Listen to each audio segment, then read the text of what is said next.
তো সবাইকে শুভ সকাল। আজকে আমি আর আমার দিদি আর একটা পুচকে আমরা হাঁটতে বের হয়েছি।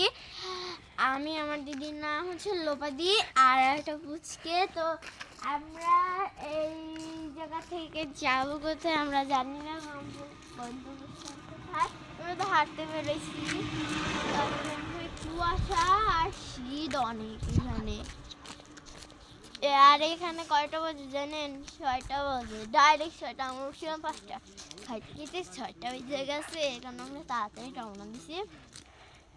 তো অনেক কুয়াশা, ভিতর নই দেখেন, পুকুরটাকেও দেখা যাচ্ছে না, পুকুরটাকেও মনে হচ্ছে কুয়াশা, এখানে কিচ্ছু নেই গাইস। ওখানে খুব ঠান্ডা। আমি ভিতরে আমি ভেবেছি না ভিতরে আমি এভাবে কোচড়াইতে আসছি।